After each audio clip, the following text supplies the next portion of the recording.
নমস্কার শ্রোতা বন্ধুরা, বৃষ্টি ও গল্প চ্যানেলে আপনাদের সকলকে আরও একবার স্বাগত জানাই।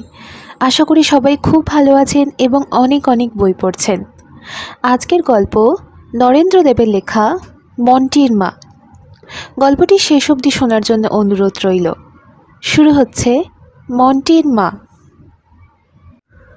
মন্টির বয়স যখন সবে 4-5 বছর, সেই সময় মন্টির মা মারা গেলেন। মাকে হারিয়ে মন্টি বড়ই কাতর হয়ে পড়ল। তাকে সবাই বোঝাতে লাগলো যে তার মা মামার বাড়ি বেড়াতে গেছে, শীঘ্রই ফিরে আসবে। মন্টি কিন্তু কারোর কথাই শোনে না, কেবলই মার জন্য কাঁদে। কেবলই বলে, মার কাছে যাব, মা কোথায় গেল, আমার মাকে এনে দাও। মন্টির বাবা মন্টিকে নিয়ে বড়ই বিব্রত হয়ে পড়লেন। সমস্ত দিন তার আর কোনো কাজকর্ম নেই, কেবল ছেলেকে নিয়ে থাকতে হয়। রোজ বিকালে তাকে নিয়ে বেড়াতে যেতে হয়। কোনো দিন বায়োস্কোপ দেখাতে নিয়ে যান, কোনো দিন গড়ের মাঠে ফুটবল খেলা দেখাতে নিয়ে যান, কোনো দিন আলিপুরে চিড়িয়াখানা দেখাতে নিয়ে যান, কোনো দিন বা মিউজিয়াম ঘুরিয়ে নিয়ে আসেন। এমনি করে দিনগুলো একে একে কাটতে লাগলো বটে, কিন্তু রাত্রি তার কাটতে চায় না। রাত্রে বাপের কোলের কাছটিতে ঘেঁষে শুয়ে বাপের গলা জড়িয়ে ধরে মন্টি যতক্ষণ না ঘুমাবে ততক্ষণ কেবলই তার মায়ের কথা কয়। হ্যাঁ বাবা, মা কবে মামার বাড়ি থেকে আসবে? চলো না বাবা, তুমি আমি দুজনে মামার বাড়িতে গিয়ে মাকে নিয়ে আসি। মার জন্য যে আমার বড় মন কেমন করছে। এমনি করে প্রতিদিন মন্টি যখন তার মার কথা তুলে তার বাবাকে ব্যতিব্যস্ত করে তুলত, মন্টির মার জন্য মন্টির বাবারও প্রাণটা কেঁদে উঠত। চুপি চুপি পাশ ফিরে কোঁচার কাপড়ে চোখের জল মুছে ফেলে মন্টির বাবা বলতেন, তুমি এখন ঘুমাও, কাল তোমাতে আমাতে গিয়ে তাকে ধরে নিয়ে আসবো। এমনি করে আর কতদিন চলে। মন্টি ক্রমেই মায়ের জন্য হেদিয়ে উঠতে লাগলো। কিছু খেতে চায় না, কোথাও যেতে চায় না, খেলাধুলা করাও ছেড়ে দিলে। দিন রাত মুখ শুকিয়ে বেড়ায়, আর তেমন করে হাসে না। দিন দিন সে রোগা হয়ে যেতে লাগলো। মন্টির অবস্থা দেখে তার বাবার বড় ভাবনা হলো, তাই তো, ছেলেটার জন্য কি করা যায়। শেষে তিনি একদিন চিঠি লিখে লোক পাঠিয়ে দিয়ে মন্টির এক মাসিমাকে নিয়ে এলেন। মন্টির মাসিমা এসে আদর যত্নে মন্টিকে অনেকটা ঠান্ডা করে ফেললেন। মাসিমাকে পেয়ে মন্টি আস্তে আস্তে তার মার কথা ভুলে যেতে লাগলো। ক্রমেই মাসিমাই মন্টির কাছে সর্বস্ব হয়ে উঠল। যেসব স্নেহের দাবি দাওয়া অত্যাচার সে তার মার উপর করত, তার সেই সব আবদার এখন মাসিমাকেই শুনতে হয়। মন্টির বাবা যখন দেখলেন যে ছেলে তার মাসিকে পেয়ে মায়ের অভাব তো ভুলেইছেন, এমনকি বাপকে শুদ্ধ আর চায় না, তখন তিনি আবার নিজের কাজকর্মে মন দিলেন। এমনি করে আরও 3-4 মাস কেটে গেল। কিন্তু মাসি তো তার বাড়ি ছেড়ে চিরকাল মন্টিদের ওখানে থাকতে পারবেন না, তাকে এইবার চলে যেতে হবে। তিনি মন্টির বাবাকে ডেকে বললেন, দেখো, আমার তো আর থাকবার সময় নেই, অনেক দিন হলো এসেছি, এইবার আমায় ফিরতে হবে। কিন্তু মন্টির সম্বন্ধে কি করা যায় বলো তো? ও তো আমায় এক দণ্ড ছাড়তে চায় না, তা আমি কি ওকে সঙ্গে করে নিয়ে যাব? মন্টির বাবা বললেন, তাহলে আমি এ বাড়িতে এক দণ্ড থাকতে পারবো না, মন্টি চলে গেলে আমি বাঁচব না। মন্টির মাসি হেসে বললেন, তাহলে ছেলেকে একটা মনের মতো মা এনে দাও, তাহলেই তো বেশ থাকবে। মন্টির বাবা বললেন, সে এখন আমি কোথায় পাবো? তার চেয়ে মন্টির দিদিমাকে দেশ থেকে আনতে পাঠাই না কেন? তিনি তো একলাটি সে পাড়াগাঁয়ের মধ্যে পড়ে আছেন, তাকে নিয়ে আসি, এখানে থাকবেন আর তার নাতিকে দেখবেন শুনবেন। মন্টির মাসি ঘাড় নেড়ে বললেন, তিনি আর এ বাড়িতে ঢুকবেন না, যে বাড়িতে তার মেয়ে মারা গেছে সেই বাড়ি তিনি আর মারাবেন না। তাছাড়া দেশের বাড়িতে আর কেউ নেই যে সন্ধ্যার সময় তুলসীতলায় একটা প্রদীপ জ্বেলে দেবে। তিনি সে ভিটে ছেড়ে কোথাও নড়বেন না। মন্টির বাবা বললেন, তবেই তো মুশকিল, তাহলে এখন উপায় কি? মন্টির মাসি বললেন, একমাত্র এর সহজ উপায় হচ্ছে যে তুমি আবার একটা বিয়ে করে নতুন বউ নিয়ে এসো, সে এসে মন্টির মা হবে। মন্টির বাবা বললেন, তুমি আর কিছুদিন থাকো, আমি ভেবে দেখি। মন্টির বাবা যেদিন আবার একটা বিয়ে করে বউ নিয়ে এলেন, মন্টির মাসি তার কাছে মন্টিকে নিয়ে গিয়ে বললেন, বউ, এই তোমার ছেলে, একে মানুষ করবার ভার এখন তোমাকেই নিতে হবে। মন্টিকে বললেন, মন্টি, এই তোমার নতুন মা, খুব লক্ষ্মী ছেলের মতন থাকবে এর কাছে। ইনি তোমাকে খুব আদর যত্ন করবেন, খুব ভালোবাসবেন। মন্টি তার নতুন মার মুখের দিকে অনেকক্ষণ ফ্যাল ফ্যাল করে চেয়ে রইল। নতুন মা হেসে হাত নেড়ে তাকে কাছে ডাকলেন। মন্টির এই নতুন মাটিকে বেশ পছন্দ হলো। সে ছুটতে গিয়ে একেবারে তার গলা জড়িয়ে ধরে জিজ্ঞেস করল, তুমি আমার মা? নতুন মা তাকে বুকে জড়িয়ে ধরে চুমু খেয়ে বললেন, হ্যাঁ। মন্টির মাসি এদের দুজনের এই সদ্ভাব দেখে বেশ খুশি হয়ে নিজের বাড়ি ফিরে গেলেন। কিন্তু কিছুদিন যেতে না যেতেই মন্টির নতুন মা মন্টিকে বেশ অযত্ন করতে আরম্ভ করলেন। মন্টি একটু কিছু দুষ্টুমি করলেই তিনি মন্টিকে ধরে খুব মারধর করতেন। মন্টির বাবা কাজকর্ম থেকে ফিরে এলেই মন্টি তার কাছে গিয়ে কাঁদতে কাঁদতে বলে দিত।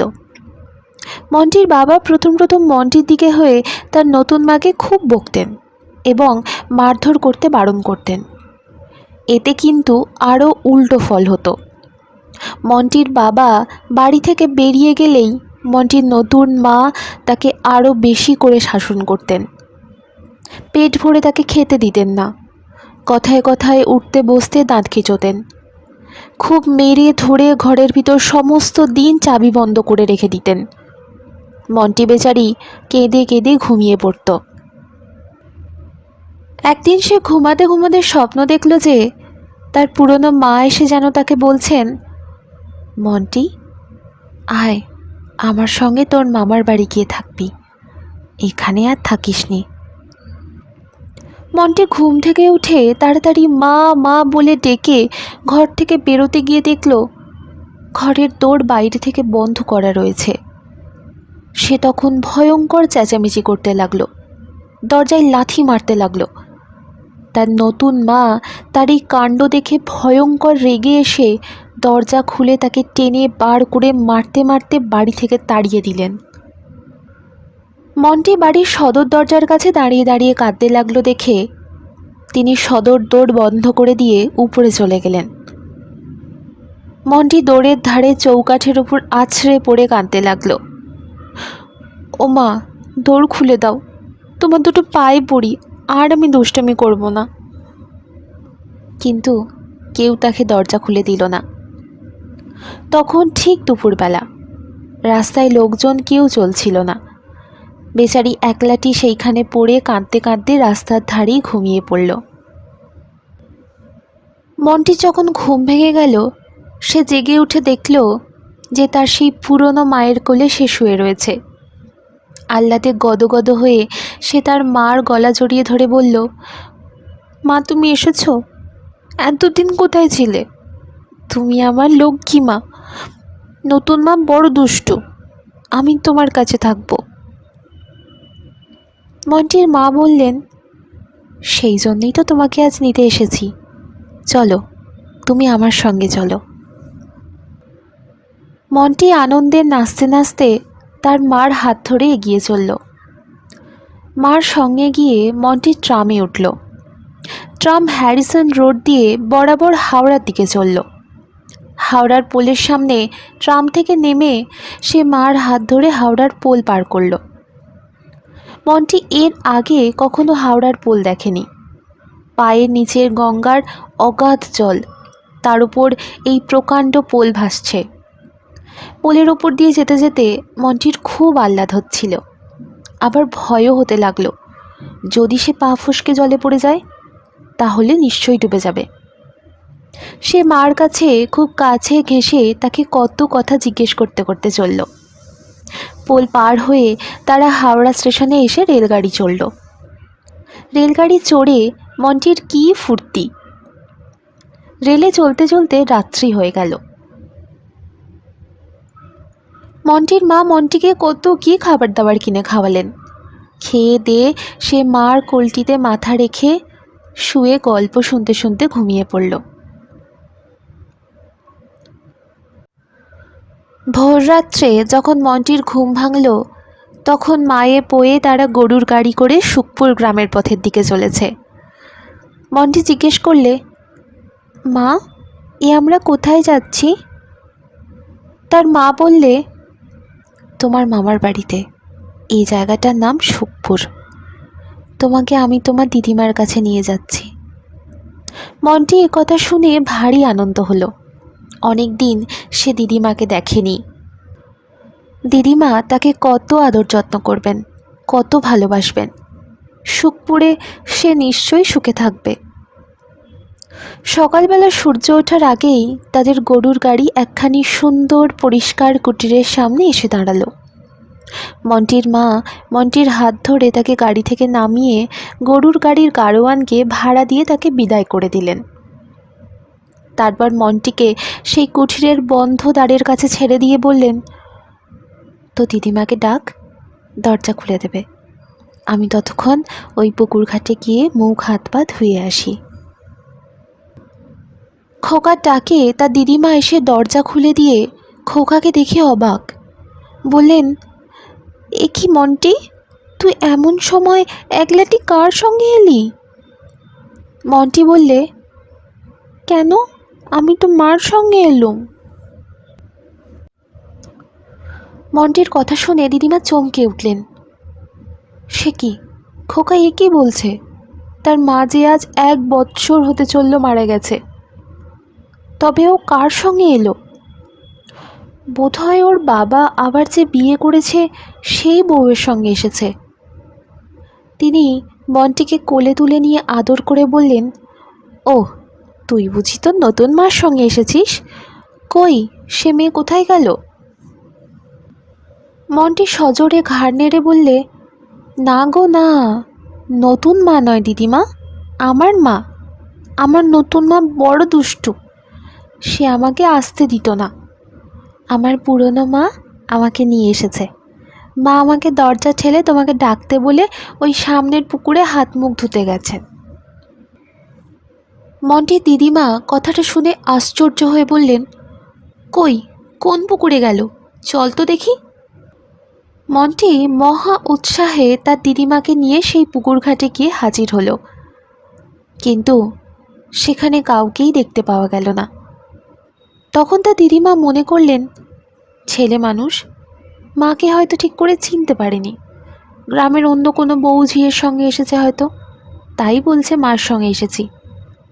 তিনি বললেন, আচ্ছা চল ঘরে চল, সে এক্ষুনি বোধহয় এসে যাবে। দিদিমার শোয়ার ঘরে ঢুকে মন্টি দেখল দেওয়ালে তার মার একখানি বাঁধানো ফটোগ্রাফ ঝুলছে। মন্টি বললে, ওই যে আমার মার ছবি রয়েছে, ওই মাই তো আমায় নিয়ে এলো এখানে। মন্টির দিদিমা তার কথা শুনে অবাক।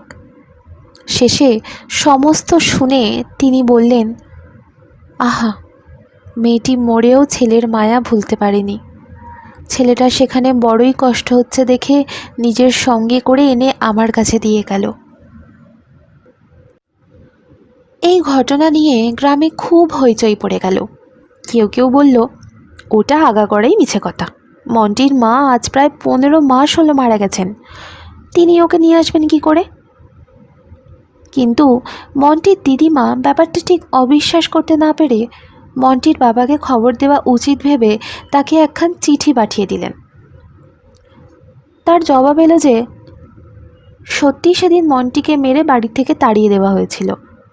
সে বাড়ির দোরগোড়াতেই দাঁড়িয়ে কাঁদছিল, কিন্তু ঘণ্টাখানেক পর তাকে আর দেখতে পাওয়া যায়নি। তারপর আজ 3 দিন হলো তাকে কোথাও খুঁজে পাওয়া যাচ্ছিল না।